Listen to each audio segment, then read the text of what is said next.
नमस्कार मंडळी, लक्ष्मीच्या पावलांनी या मालिकेच्या आजच्या भागात आज आपण बघणार आहोत. कलाने तिचं दुकान बिल्डरला द्यावं, त्यामुळे बिल्डरने खूप प्रयत्न केलेले असतात, तरी सुद्धा कला नाहीच म्हणत असते. मग आजूबाजूचे जे दुकानदार असतात ते आता कलाला इमोशनल ब्लॅकमेल करू लागतात. कोणी कलाला म्हणत असतं की तुला आमचं चांगलं बघवत नाहीये, कोणी तिला म्हणत असतं की तू चांदेकरांची सून आहे तरी सुद्धा एवढ्याशा टपरीमध्ये तुझा असा काय जीव अडकलाय आणि किती हावरट आहेस तू. तर कोणी असं म्हणतं की स्वतःच्या सुखापुढे कुठेतरी दुसऱ्यांचाही विचार करायला पाहिजे. आता ह्या सगळ्या लोकांचा विचार करून कला एक वेळ विचार करते की जाऊ दे, यामध्ये माझ्या सुखापेक्षा जर बाकीच्यांचं सुख हे माझ्यावर अवलंबून असेल तर मग मी या दुकानावर पाणी सोडायला तयार आहे. परंतु बाबा म्हणतात की नाही कले, हे आपलं दुकान आहे आणि हे खूप वर्षांपासून आपली पुंजी आहे, त्यामुळे असं आपण बिल्डरला नाही देऊ शकत. पुन्हा एकदा बाबा बोलल्यामुळे आता कलामध्ये हिंमत आलेली असते. बिल्डर आता खूप चिडलेला असतो आणि तो म्हणत असतो तू बऱ्या बोलाने मला दुकान देणार आहेस की नाही. तेव्हा कला म्हणते की नाही देणार आहे मी तुला काही. बिल्डर आता प्रचंड चिडलेला असतो, कारण कलाने फक्त त्याच्या समोर नाहीची रट लावलेली असते. बिल्डर कलाला धमकी देतो आणि म्हणतो की आता तू आहेस आणि मी आहेस, बघ आता तुझं कसं होत त्याचं नव्हतं करतो मी. असं बोलतच त्या बिल्डरने त्याच्या 4 माणसांना दुकानामध्ये पाठवलेलं असतं. आता ती माणसं कलाच्या दुकानाची चक्क नासधूस करू लागतात, सामान इकडे तिकडे फेकत असतात. कला आता दुकान वाचवण्यासाठी पुढे जात असते. त्या माणसांना ती म्हणत असते की प्लीज थांबा, तुम्ही हे सगळं काय करताय. परंतु ती माणसं काही ऐकत नसतात, सारखी दुकानाची नासधूस करत असतात. बाबा सुद्धा त्या मुलांना सांगत असतात की अरे बाबांनो, का आमची नासधूस करता एवढे. परंतु आता बिल्डरने सांगितलेलं असतं, त्यामुळे ती माणसं आता दुकानाची नासधूस करत असतात, तोडफोड करत असतात आणि दुकानातलं सगळं सामान रस्त्यावर फेकून देत असतात. कलाला मात्र हे अजिबात सहन होत नसतं. कला त्या बिल्डरकडे येते आणि त्याला म्हणते की हे बघा, तुम्ही असं नाही करू शकत, तुम्ही माझ्या दुकानाची नासधूस नाही करू शकत. आत्ताच्या आत्ता तुम्ही हे सगळं थांबवा, नाही तर मी लगेच पोलिसांना कॉल करेल. ही जागा माझी आहे आणि माझ्या जागेवर तुम्ही असं नाही करू शकत. परंतु बिल्डर मात्र एकही उत्तर देत नाही. बाबा सुद्धा बिल्डरला रिक्वेस्ट करत असतात की अहो साहेब, प्लीज हे सगळं थांबवा, अहो ही जागा आमची आहे, आम्ही खूप कष्टाने हे दुकान घेतलं होतं, त्याची अशी तोडफोड करू नका. मित्रांनो, जर तुम्ही हा व्हिडिओ बघत असेल तर प्लीज आपल्या व्हिडिओला नक्की लाईक करा, कारण तुमच्या एका लाईकने हा व्हिडिओ तुम्ही 5 लोकांपर्यंत पोहोचू शकता. आणि तसंही मित्रांनो, लाईक करायला असा कितीकसा वेळ लागतो. मला खात्री आहे की आजही तुम्ही आपल्या लाईकचं टार्गेट नक्की पूर्ण कराल. धन्यवाद. बाबा आणि कला आजूबाजूच्या लोकांची मदत मागत असतात की आमची मदत करा, तुम्ही यांना सांगा आमच्या दुकानाची नासधूस नका करू. परंतु आजूबाजूचे दुकानदार कलालाच म्हणत असतात की अगं कला, तू कशाला एवढी हट्टाला पेटली आहे, मी म्हणतो की सह्या करून टाक ना त्या पेपर्सवर. काकू सुद्धा म्हणत असतात की कला अगं सही कर, तुला आम्ही सांगत होतो की सही कर म्हणून. सर्वजण कलाला समजावत असतात की कला तू सही कर, परंतु कोणी मात्र कलाला वाचवायला येत नसतं आणि कलाला आणि बाबांना काहीही करून ते दुकान बिल्डरच्या ताब्यात द्यायचं नसतं. बिल्डर सुद्धा हट्टाला पेटलेला असतो आणि बिल्डर सुद्धा कलाच्या दुकानाची नासधूस करण्यासाठी मागे पुढे बघत नसतो. कला त्या बिल्डरचे पाय धरत असते, त्याला रिक्वेस्ट करत असते की हे सगळं थांबव, परंतु तो मात्र जागेवरच उभा असतो. खरं तर कलाला तो हे दाखवत असतो की तुम्हाला इतक्या वेळा नाही म्हटली, आता त्याचे परिणाम बघ काय झाले ते. दुकानातल्या सगळ्या गोष्टींची आता नासधूस झालेली असते. मातीची भांडी फोडली गेलेली असतात, ज्वेलरी वगैरे बाहेर फेकून दिलेली असते, सगळं सामान खराब करून टाकलेलं असतं. बरं, आता ती माणसं फक्त एवढ्यावर थांबत नाही, तर पेट्रोल घेतात आणि चक्क आता ते दुकानाला पेटून देणार असतात. कला आणि बाबा हे सगळं बघत असतात, त्यांची रिक्वेस्ट करत असतात की प्लीज असं नका करू, आमच्या कष्टाचं दुकान आहे, प्लीज असं नका करू. परंतु ती माणसं आता काहीही ऐकत नाही आणि आता कलाकडे बघत त्यांनी डायरेक्टली दुकानाला काडी लावून दिलेली असते. सगळीकडे आग झालेली असते, सगळीकडे जाळ झालेला असतो, दुकान जळत असतं. आणि त्यावेळी कलाला मात्र हे अजिबात सहन होत नसतं, कारण कलाचे स्वप्न तिला जळताना दिसत असतात. या दुकानामध्ये तिचं बालपण गेलेलं असतं, लहानाची मोठी ती या दुकानामुळेच झालेली असते. जेव्हा तिचं कळतं वय झालं होतं त्याच वेळी कलाने सगळी काही जबाबदारी तिच्या अंगावर घेतली होती आणि तेव्हापासून ती तिचं हे दुकान सांभाळते. आणि आज मात्र तिचं हे दुकान तिच्या समोर जळत असतं, त्यामुळे ती अजिबात सहन करू शकत नसते. जेव्हा दुकान जळत असतं तेव्हा मात्र कला ते दुकान विझवण्याचा प्रयत्न करत असते. आगीची लाट तर खूप मोठी असते, त्यापुढे कलाचे प्रयत्न छोटे असतात, परंतु तरी सुद्धा कला ते दुकान विझवण्याचा प्रयत्न करत असते. आणि कला आता दुकान विझवत विझवत डायरेक्टली दुकानाच्या आतमध्ये गेलेली असते. कलाच्या चारही बाजूंनी आग असते, तरी सुद्धा कला ते दुकानच विझवत असते. कारण खरं तर कलाचे त्या दुकानामध्ये खूप इमोशन्स असतात. आपली जवळची वस्तू जळत असल्यामुळे जेवढं शक्य होईल तेवढं कला वाचवण्याचा प्रयत्न करत असते. बाबा थोडेसे बाहेर गेलेले असतात आणि त्यांना कळतं की दुकानाला आग लागली आहे. मग ते सगळ्यांना विचारतात की कला कुठे माझी. आणि मग आजूबाजूचे दुकानदार सांगतात की तुमची कला आतमध्ये आहे, ती आतमध्ये आगीत अडकली आहे. हे ऐकल्यावर आता बाबांना तर धक्काच बसतो. बाबांना आता प्रचंड टेन्शन आलेलं असतं. कला कला म्हणून ते मोठमोठ्याने ओरडत असतात, कलाला आवाज देत असतात की अगं कले बाहेर आहे, अगं कले बाहेर आहे. परंतु कला मात्र कुठल्या दुनियेत असते कलालाही कळत नसतं. कलाला फक्त तिच्या दुकानाला लागलेली आग दिसत असते. ह्या आगीमध्ये ती देखील होरपळून जाऊ शकते हे तिला माहीत असतं, तरी सुद्धा ती त्या दुकानामध्ये थांबलेली असते आणि ती आग विझवत असते. दुकान जळताना बघून तिला वाईट वाटत असतं आणि मग भूतकाळातले घडलेले प्रसंग तिला आठवत असतात. या दुकानामध्ये बसून तिने कित्येक तास काम केलेलं असतं. त्यानंतर मोठमोठ्या ऑर्डर्स कलाला दुकानामध्ये भेटलेल्या असतात. मोठमोठे चेक्स कलाला दुकानामध्ये भेटलेले असतात. त्यानंतर प्रत्येक जण कलाच्या सामानाची, तिने बनवलेल्या गोष्टींची फक्त आणि फक्त तारीफ करायचा. कलाला ते म्हणायचे की तुझ्या दुकानाव्यतिरिक्त आम्ही दुसरं कोणाच्याही इथं काही घेत नाही. अगदी कलाच्या दुकानासमोर वस्तू घेण्यासाठी लोकांची लाईन लागलेली असायची. याच दुकानामध्ये कला बसून काम करायची आणि रॉकेट तिला मदत करायचा. तासनतास दुकानावर काम करून वेळ कधी निघून जायचा हेही तिला कळायचं नाही. आणि आज मात्र तिच्या डोळ्यांनी ती ते दुकान जळताना बघत असते. त्यामुळे या गोष्टीची नक्की काय फिलिंग असते आणि हे काय दुःख असतं हे फक्त कला जाणत असते. आता इकडे सर्व चांदेकर हॉलमध्ये बसलेले असतात. त्यावेळी रजनी तिथे येते आणि रजनी आबांना म्हणते की आबा, पाडव्याची सगळी तयारी झालेली आहे, पाडव्याच्या पूजनाची तयारी झाली आहे. मी काय म्हणते, अद्वैतला बोलावून आणू का? आबा म्हणतात की ठीक आहे, बोलावून आण. तेव्हा सरोज रजनीला म्हणते की रजनी, हे सगळं करण्याची काय गरज आहे ग? जिच्यासाठी हे सर्व चाललंय ती घरात तरी आहे का? मी तुम्हाला मगासपासून एकच गोष्ट सांगते की जेव्हा ती तिच्या दुकानामध्ये जाते तेव्हा मात्र तिला कुठल्याच गोष्टीचं लक्ष नसतं तिचं. आबा सरोजला म्हणतात की सरोज, अगं तू का चिडतीयेस? आणि तसंही तिला उशीर झालाय यात नक्कीच काहीतरी कारण असेल. आणि आज पाडवा आहे, मला माहिती आहे की तिला जबाबदारींची जाण आहे. काहीतरी कारण असल्याशिवाय ती असं करणारच नाही. मला माहिती आहे पाडव्याच्या निमित्ताने ती वेळेतच घरी येईल. संगीता आबांना म्हणते की आबा, मी काय म्हणते, मी पुन्हा एकदा कलाला कॉल करून बघते. तेव्हा आबा संगीताला म्हणतात की नाही नको, त्याची तशीही काही गरज नाही, कारण कला ही खूप जबाबदार मुलगी आहे. आपण एक काम करूया, थोडा वेळ तिची वाट बघूयात आणि मग नाहीच आली तर मग कॉल करूयात. नैना म्हणते की अहो आबा, परंतु अजून किती वेळ वाट बघायची? आता तिच्या ह्या अशा वागण्यामुळे मला आणि राहुलला सुद्धा पाडवा साजरा करता येत नाहीये. आणि यामागचं कारण काय आहे आबा? तर ती या घरची मोठी सून आहे आणि पाडवा साजरा करायचा पहिला मान तिचा आहे म्हणून. आबा, अहो आम्हा सर्वांना ती वेठीला धरते, आम्ही तिला वेठीला नाही धरत.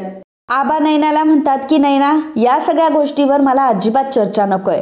आणि तसंही अद्वैत अजून वरच आहे. तोपर्यंत अद्वैत हा खाली येईल तोपर्यंत कला सुद्धा घरी आलेली असेल आणि मग आपण सगळे मिळून एकत्र पाडवा साजरा करूयात. आबा असं म्हटल्यावर नैनाचा मूड ऑफ होतो, तर संगीताला मात्र नैनाचा राग येत असतो. संगीता आबांना सांगू लागते की आबाजी, तसं अद्वैतराव आणि आम्ही दोघं एकत्रच आलो.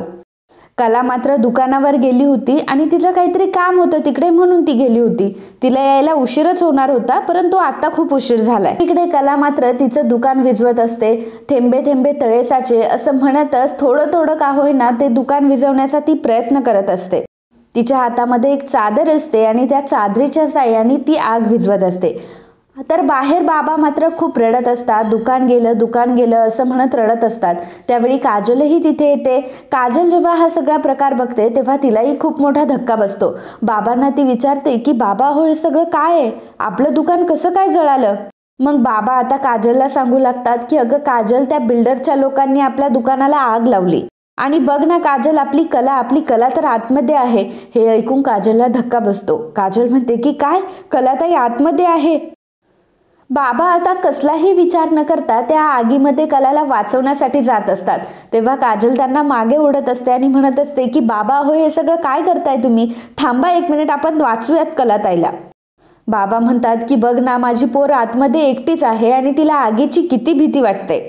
काजल सुद्धा कलाला आवाज देत असते. कलाला ती म्हणत असते की अगं तायडे, खूप आग लागलेली आहे, प्लीज तू बाहेर ये. आणि ती बाबांना म्हणत असते की बाबा, एवढी आग लागलेली असताना तुम्ही कलाताईला आतमध्ये जाऊच कसं काय दिलं.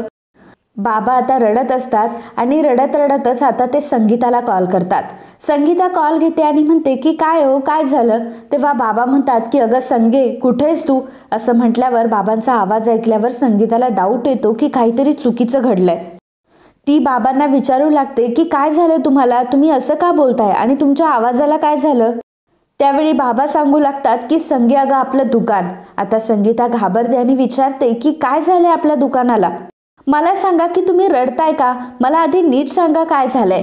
तेव्हा बाबा रडतच संगीताला सांगतात की संगे, अगं आपल्या दुकानाला आग लागली आहे. हे ऐकून संगीताला आता जबरदस्त मोठा धक्का बसतो.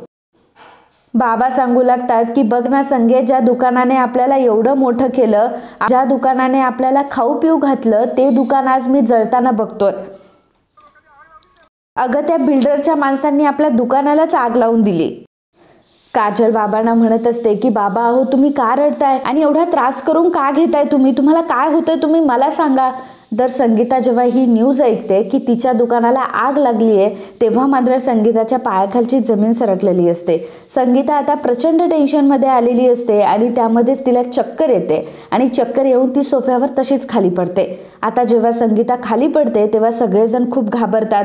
सर्वजण आता संगीताभोवती गोळा होतात. सोहम पटकन संगीताला पाणी आणतो, तर नैना आता संगीताजवळच बसलेली असते. मम्मा तुला काय होतंय असं ती तिला विचारत असते. परंतु सरोजला मात्र तो सगळा मेलोड्रामा वाटत असतो. सरोजला असं वाटतं की उगाच हे नाटकं करतात. रजनी आणि नैना मिळून संगीताचे हात चोळत असतात. सोहम पटकन पाणी घेऊन येतो. आबा सांगतात की साखर आणि कांदा घेऊन या. कांदा आणल्यावर कुठेतरी संगीताला परत शुद्ध येते. सोहमच्या हातातून ती पाणी घेते. आता सगळेजण संगीताकडे बघू लागतात की अचानक झालं तरी काय. रजनी संगीताला विचारत असते, हो वहिनी, कोणाचा नक्की फोन होता आणि तुम्ही एवढ्या घाबरलात का, नक्की झालंय तरी काय. आबा संगीताला म्हणत असतात की विहीनबाई, डॉक्टरांना बोलवायचं का. अहो तुमची तब्येत तर ठीक आहे ना, तुम्हाला असं अचानक काय झालं. त्यावेळी संगीता सांगू लागते की अहो, आमच्या दुकानाला आग लागली हो. असं म्हणतात सगळ्यांना खूप मोठा धक्का बसतो. सोहम म्हणतो की बापरे, हे सगळं कसं काय झालं. नैना विचारू लागते की अशी अचानक कशी काय आग लागू शकते. संगीता आता रडतच सांगत असते की मला काहीच माहित नाही, यांचा आता फोन आला होता आणि ते सांगत होते की कुठला तरी बिल्डर आहे आणि त्याच्या माणसांनी दुकानाला आग लावली आहे. मला आता काहीच माहित नाहीये, मला पहिल्यांदा माझं दुकान बघायचंय, मला आत्ताच्या आत्ता तिथं गेलंच पाहिजे. रजनी म्हणते की अहो वहिनी ऐका, प्लीज तुम्ही अशा अवस्थेत नका जाऊ बाहेर, अहो तुमची परिस्थिती ठीक नाहीये. तेव्हा मात्र संगीता म्हणत असते की नाही, मला काहीच माहित नाहीये, मला आत्ताच्या आत्ता माझं दुकान बघायचंय. जोपर्यंत आता मला माझं दुकान बघत नाही तोपर्यंत मी मात्र श्वास घेऊ शकत नाही. असं म्हणूनच आता संगीता वरती जाते. मग सरोज म्हणते की यांना जर बाहेर जायचं होतं तर ह्या वरती का जाताय. खरं तर संगीता अद्वैतला बोलवला गेली असते आणि सरोजला मात्र तेही खटकत असतं. आता एवढ्या वाईट परिस्थितीत सुद्धा सरोजला तिचं राजकारणच दिसत असतं. कशा प्रकारे ही संगीता तिच्या स्वतःच्या कामांसाठी आपल्या मुलाचा वापर करते हे तिला इथे दिसत असतं. एवढं सगळं होऊन सुद्धा नैना मात्र मम्माची अजिबातही साईड घेत नाही आणि मनामध्ये म्हणत असते की ही मम्मा पण ना नेहमी असंच करते आणि हिला हिच्या मनाचंच करायचं असतं, वाटेल ते करत असते नुसती. मी म्हणते आता काही गरज आहे का हिला एवढी धावपळ करायची, तरी सुद्धा आपली धावपळ चालली. तर अद्वैत आता रूम मध्ये येतो. त्याच वेळी तिथे संगीता रडत रडत येते आणि म्हणते की जावई बापू. आता संगीताची ती अवस्था बघून, संगीताचं रडणं बघून अद्वैतही घाबरतो आणि विचारतो की मिसेस खरे तुम्हाला नक्की काय झालंय. तेव्हा संगीता म्हणते की जावई बापू, अहो आमच्या दुकानाला आग लागली हो. अहो कुठली तरी बिल्डरची माणसं आली आणि त्यांनी आमचं जगदंबा भांडारच जाळून टाकलं. अहो कला आतमध्ये आहे आणि काजू सुद्धा तिथेच आहे, मला तर काहीच कळेनासं झालंय. अद्वैत म्हणतो की हे सगळं कसं काय झालं, बरं जाऊ दे, हे सगळं आता सध्या जाऊ दे, परंतु आता सध्या सगळ्यात महत्वाचं आहे तिकडे जाणं. आपण आता लवकरात लवकर तिकडे पोहोचूयात. संगीता आणि अद्वैत लगेचच तिकडे जायला निघतात.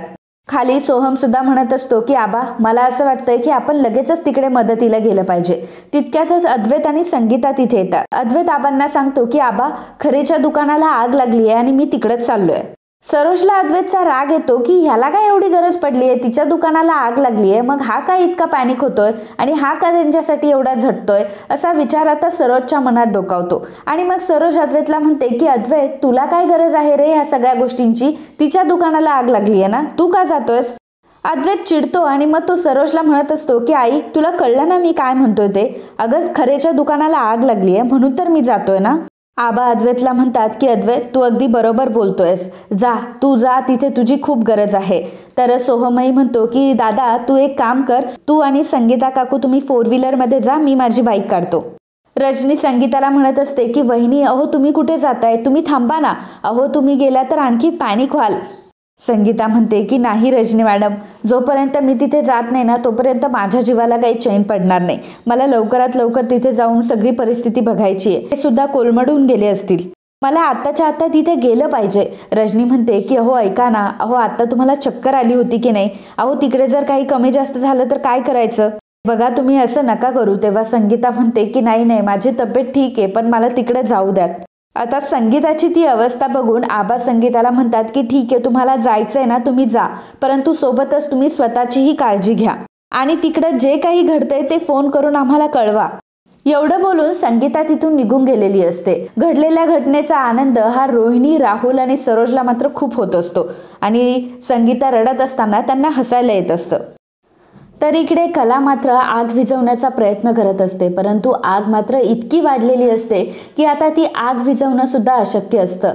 कला ती आग विझवण्याचा प्रयत्न करते, धड तिला बाहेरही येता येत नसतं आणि कला बघत असते तिचं दुकान आता तिच्या समोर जळत असतं, आग काही विझत नसते. आणि हे जेव्हा तिला समजतं की आता आग तिच्या कंट्रोलच्या बाहेर गेली आहे आणि ती तिचं दुकान आता वाचवू शकणार नाही, तेव्हा मात्र कला पूर्णपणे कोलमडून गेलेली असते. मोठमोठ्याने ती रडत असते आणि रडत रडतच आता ती खाली बसते. तेवढ्यातच तिचं लक्ष जातं भिंतीवरील फोटोकडं. देवी आईचा फोटो तो असतो. देवी आईचा फोटो तरी ती वाचवण्याचा प्रयत्न करते. देवी आईचा फोटो कसा बसा भिंतीवरनं काढते आणि स्वतःच्या उराशी कवटाळून आता ती खूप रडत असते. रडत रडतच ती खाली बसते. तर इकडे बाबा लोकांना म्हणत असतात की अहो आमची मदत करा, अहो आमची मदत करा, कोणीतरी पाणी वगैरे घेऊन या, कोणीतरी काहीतरी करा. बाबा सगळी व्यवस्था करण्यासाठी जरा बाजूला जातात.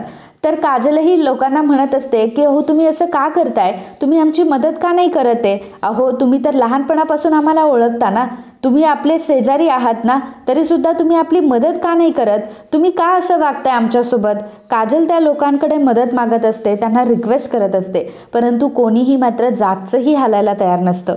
आता काजलने एवढे रिक्वेस्ट केल्यानंतर त्या 2 बायका तयार होतात. मग काजल म्हणते की काकू चला ना आपण पाणी घेऊन येऊ. आणि मग त्या बायका आता काजल सोबत जातात आणि एक एक करून आता सर्वजण त्या दुकानावर पाणी मारण्याचा प्रयत्न करत असतात, आग विझवण्याचा प्रयत्न करत असतात.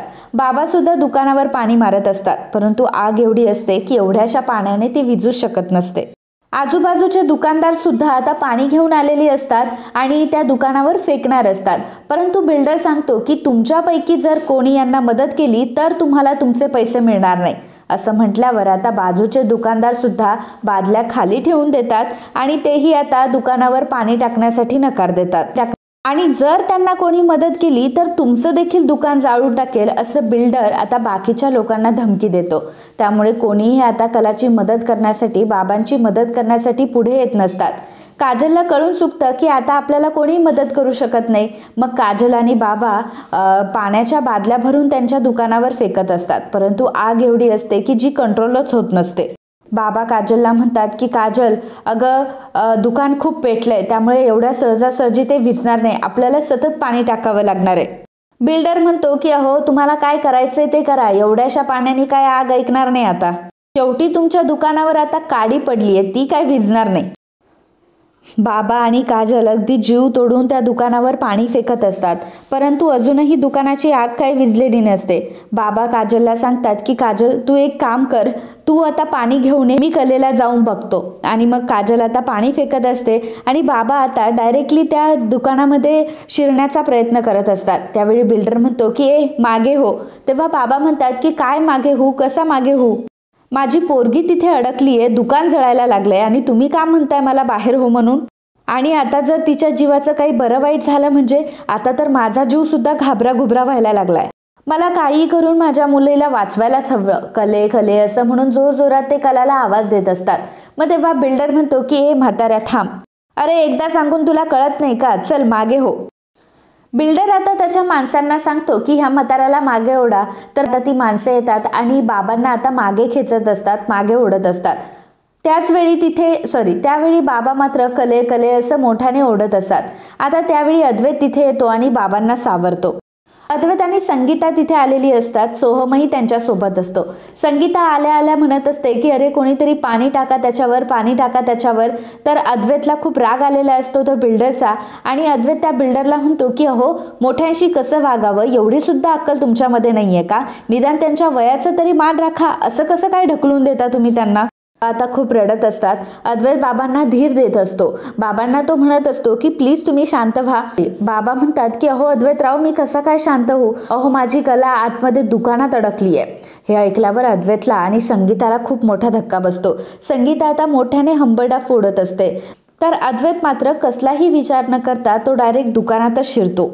अद्वैत आता आगीतून दुकानात शिरलेला असतो. खरे खरे असा कलाला तो आवाज देत असतो, ओरडत असतो. परंतु कला मात्र वेगळ्याच दुःखामध्ये असते. अद्वैत आपल्याला आवाज देतोय ही गोष्ट सुद्धा तिला समजत नसते. कारण त्यावेळी ती टेन्शनमध्ये असते. तिला फक्त तिच्या समोर फक्त आणि फक्त आग दिसत असते आणि तिची स्वप्न, तिचं दुकान हे ती जळताना बघत असते. अद्वैत आता कसा बसा कलापर्यंत पोहोचतो. कला मात्र खाली बसलेली असते. देवी आईचा फोटो तिच्या हातामध्ये असतो आणि एकाच ठिकाणी कला बघत असते. आता अद्वैत कलाला म्हणत असतो की खरे काय करतेयस तू? उठ ना इथून, अगं आग लागलीये, तुला दिसत नाहीये का? तेव्हा कला मात्र एकच गोष्ट बडबडत असते की सगळं संपलं चांदेकर, आणि आमचं दुकान आता नष्ट झालंय. आमचं दुकान म्हणजे माझं अस्तित्व होतं. मला आता नाही जगायचंय. मला ह्या दुकानासोबत आता मला जळून जायचंय. कला आता वेड्यासारखी बोलायला लागलेली असते, वेड्यासारखी वागत असते. एवढ्या आगीमध्ये मधोमध ती बसलेली असते आणि जर अजून आग वाढली तर अद्वैत आणि कलाला दोघांनाही बाहेर निघणं खूप अवघड होणार असतं. अद्वैत तिला सत्य परिस्थितीची जाणीव करून देत असतो. परंतु कलाला मात्र त्यावेळी काही कळत नसतं. कलाचा मेंदू काय त्यावेळी काम करत नसतो. अद्वैत कलाला समजावत असतो की खरे अगं प्लीज उठ, तुला कळतंय का तू काय करतीयस? अगं आपण आगीमध्ये आहोत. शेवटी कला काहीच ऐकत नसते. अद्वैत आता कलाला म्हणत असतो की खरे अगं काय चाललंय तुझा माझ्यावर विश्वास आहे ना? माझ्याकडे बघ. असं म्हणत कला आता अद्वैतकडे बघते आणि मग कला अद्वैत आल्यामुळे थोडीफार बिनधास्त होते आणि अद्वैतचा हात ती पकडते. तर अद्वैत आता कलाला उचलून घेतो. स्वतःचा ब्लेझर हा कलाच्या अंगामध्ये घालतो आणि मग कसं बसं कलाला उचलून आता तो बाहेर घेऊन येतो. कलाला उचलून त्याने बाहेर आणलेलं असतं आणि एका सेफ ठिकाणी ठेवलेलं असतं. परंतु ज्यावेळी तो कलाला बाहेर घेऊन येतो तेव्हा मात्र आगीच्या खूप साऱ्या झळा अद्वैतला सोसाव्या लागलेल्या असतात आणि त्यामुळे अद्वैतचं अंगही भाजलेलं असतं. बाहेर जेव्हा अद्वैत येतो तेव्हा अद्वैतला उभंही राहता येत नसतं. सोहमने अद्वैतला कसं बसं सावरलेलं असतं. संगीता अद्वैतला म्हणते की अद्वैतराव, तुम्ही ठीक तर आहात ना? तेव्हा अद्वैत म्हणतो की हो. कला फक्त तिचं जळतं दुकान बघत असते, बाकी तिला काहीच कळत नसतं. संगीता कलाला म्हणत असते की कले अगं हे सगळं काय होऊन बसलं ग? आपलं दुकान आपल्या समोर जळतंय ग. म्हणतच संगीता देखील आक्रोश व्यक्त करत असते. कला मात्र कोणाशीच काही बोलत नसते कारण तिला खूप मोठा धक्का बसलेला असतो. ज्याप्रमाणे तिचं जगदंबा भांडार जळतंय त्याप्रमाणे तिने सुद्धा त्या आगीमध्ये स्वतःला सामावून घ्यावं कारण तिचं अस्तित्व संपलंय असं कलाला त्यावेळी वाटत असतं. अद्वैतला सुद्धा आता कलाची परिस्थिती अजिबातही बघवत नसते. अद्वैत सुद्धा कलाला म्हणत असतो की खरे अगं तू बरी आहेस ना? हे बघ खरे, प्लीज तू रडू नकोस. हे बघ खरे, आपण आगीतून बाहेर आलोय. प्लीज या सगळ्यातून बाहेर ये खरे. अद्वैत आता असं बोलायला लागल्यावर कलाला थोडं जाणवत असतं की आपण आता आगीच्या बाहेर आलोय आणि मग कला अद्वैतला म्हणत असते की अद्वैत बघ ना, चांदेकर बघ ना, माझं दुकान अरे जळून गेलंय. बघ ना कसं जळतंय माझं दुकान. चांदेकर, अरे मी माझं जळतं दुकान कसं काय बघू, अरे माझं दुकान जळालं असं म्हणत ती फक्त दुकान जळालं असंच म्हणत असते. आणि मग रडत रडतच आता अद्वैतला ती मिठी मारते आणि अद्वैतच्या गळ्यात पडून रडत असते. अद्वैतला सुद्धा कलाबद्दल खूप वाईट वाटत असतं, कारण आयुष्यामध्ये कलाला एवढा हारताना त्याने पहिल्यांदा बघितलेलं असतं. आतापर्यंत कलाने आशू ढाळलेले असतील, परंतु त्या आशूची किंमत अद्वैतला कधी नव्हती. परंतु आज मात्र असं झालेलं असतं की कला आज पूर्णपणे तुटून गेलेली असते. अद्वैतने तिला जवळून बघितलेलं असतं. ज्याप्रमाणे अद्वैत त्याचा बिझनेस मोठा करण्यासाठी दिवस रात्र कष्ट करतो आणि बिझनेस म्हणजे त्याच्या जवळची गोष्ट आहे, त्याचप्रमाणे हे दुकान कलासाठी होतं. छोटं असलं तरी सुद्धा ते तिचं अस्तित्व होतं आणि जेव्हा अस्तित्वच जळून गेलं तेव्हा काय अवस्था होते हे अद्वैतला समजू शकत होतं. अद्वैतला आता कलाबद्दल खूप वाईट वाटत असतं आणि अद्वैतने पहिल्यांदाच कलाला एवढं रडताना आणि एवढं तुटताना बघितलेलं असतं. जेव्हा कला आता अद्वैतला हक करून मोठमोठ्याने रडत असते तेव्हा अद्वैत कलाला दूर न लोटता तिला आधार देत असतो आणि तिला सावरत असतो. संगीता, बाबा, काजल सगळेजण रडत असतात. संगीता म्हणत असते की जावई बापू बघा ना, आमचं दुकान कसं जळतंय हो, आमची स्वप्न सगळी मिटून गेली. अहो या दुकानाच्या साक्षीनेच आमच्या दोघांचं लग्न झालं होतं. अहो या दुकानावरच आमच्या पोरींची शिक्षणं सुद्धा झाली. आमच्या पोरी लहानच्या मोठ्या फक्त ह्या दुकानामुळे झाल्या. आमचा संसार सुद्धा या दुकानाच्या साक्षीनेच झाला होता. असं म्हणत संगीता रडत रडतच अद्वैतला सगळ्या या गोष्टी सांगत असते. अद्वैतला सुद्धा त्या गोष्टीचं खूप वाईट वाटत असतं. काजल जेव्हा खूप रडत असते तेव्हा सोहम हा काजलला समजावत असतो की काजल अगं स्वतःला सावर तू, आणि आता तू जर रडायला लागली तर घरच्यांनी कोणाकडे बघायचं. हे बघ काजल, प्लीज तू स्वतःला सावर, तुला आता स्वतःला सावरावं लागणार आहे. मग आता काजल सोहमचं म्हणणं ऐकते आणि मग ती तिचे अश्रू आवरते. संगीता म्हणत असते की हे फक्त दुकान नव्हतं तर हा अंबाबाईचा आशीर्वाद होता. आणि आज बघा ना हे सगळं काय झालंय. अहो आम्ही या दुकानाला जगदंबा भांडार म्हणून नाव दिलं तर ते कशासाठी, कारण आमच्या आईचा आमच्यावर आशीर्वाद होता म्हणून. आणि बघा ना आज काय होतंय की आमचं दुकान आज जळतंय असं म्हणून संगीता मोठमोठ्याने रडत असते, आक्रोश व्यक्त करत असते. संगीताचे अश्रू, कलाचे अश्रू अद्वैतला काही बघवत नसतात. अद्वैत संगीताला म्हणत असतो की मिसेस खरे, प्लीज तुम्ही शांत व्हा, प्लीज तुम्ही रडू नका ना. बघा आता या क्षणी आपण काय करू शकतो, तुम्ही अजिबात काळजी करू नका, मी आहे ना. संगीता मात्र तिचं दुकान जळताना बघत असते तेव्हा बाबांना म्हणत असते की अहो तुम्ही गप्प का बसलात, अहो तुम्ही काहीतरी करा ना. अद्वैत हा बाबांना आधार देत असतो. अद्वैत बाबांना म्हणत असतो की मिस्टर खरे, प्लीज तुम्ही असं खचून जाऊ नका. बघा हे ज्यांनी कोणी केलंय ना त्यांना आपण नक्की शोधून काढूयात आणि आपण त्यांना दाखवून देऊ की आपण फसणाऱ्यांतले नाही आहोत. प्लीज तुम्ही सर्वजण शांत व्हा. अद्वैत आता घरच्यांना सगळ्यांना सांभाळून घेत असतो. कलाच्या घरच्यांना तो धीर देत असतो आणि सगळ्यांना शांत करत असतो. कला आता अद्वैतचा हा नवीन स्वभाव पहिल्यांदाच बघत असते आणि अद्वैत आपल्या घरच्यांना किती चांगलं सांभाळून घेतोय हे देखील बघत असते. तर मित्रांनो, आजचा हा भाग इथेच संपतो. पुढील भागात आपल्याला बघायला मिळणार आहे कला जेव्हा रडत असते त्यावेळी तिला अचानक आठवतं की अंबाबाईचा फोटो तर आतमध्येच राहिलाय. आता अद्वैत कसलाही विचार न करता फक्त कला म्हटलीये म्हणून आणि कलाचा अंबाबाईवर किती जीव आहे हे अद्वैतला माहीत असतं, म्हणून फक्त आणि फक्त कलासाठी अद्वैत डायरेक्टली त्या जळत्या दुकानामध्ये शिरतो आणि अंबाबाईचा फोटो तो घेऊन येतो. परंतु अंबाबाईचा फोटो घेऊन आल्यानंतर अद्वैतला मात्र खूप आता त्रास होत असतो. अद्वैतला ऑलरेडी अस्थमा असतो, त्यामुळे आग वगैरे बघून अद्वैतचा श्वास आता कोंडलेला असतो आणि त्याला श्वास घेणं पण मुश्किल झालेलं असतं. आता कलाला अद्वैतचा हा प्रॉब्लेम माहीत असतो. कला खूप प्रयत्न करत असते अद्वैतला शुद्धीवर आणण्यासाठी, परंतु अद्वैत मात्र आता बेशुद्ध होत असतो. कलाला या सगळ्या गोष्टी बघवत नसतात. जेव्हा कला ही सोहमला गाडी काढायला सांगते तेव्हा सोहम सांगतो की अहो वहिनी, गाडी पंक्चर झाली आहे. हे ऐकल्यावर कलाला धक्का बसतो आणि मग कशीबशी एक रिक्षा बघून कला अद्वैतला त्या रिक्षामध्ये बसवते आणि अद्वैत सोबत तीही बसलेली असते. कला आणि अद्वैत दोघंही आता हॉस्पिटलमध्ये जात असतात तेव्हा अद्वैतने कलाच्या मांडीवर डोकं ठेवलेलं असतं आणि कला अद्वैतला म्हणत असते की चांदेकर प्लीज तू डोळे उघडे ठेव, माझ्याकडे तू बघ, माझ्याशी बोल. आता कला मात्र खूप घाबरलेली असते कारण अद्वैतची परिस्थिती खूपच गंभीर होत असते. तर मित्रांनो, आजच्या भागाबद्दल तुम्हाला काय वाटलं, तुमचं काय मत आहे आम्हाला नक्कीच कळवा. And if you like my video please do subscribe, share and comment. Thank you.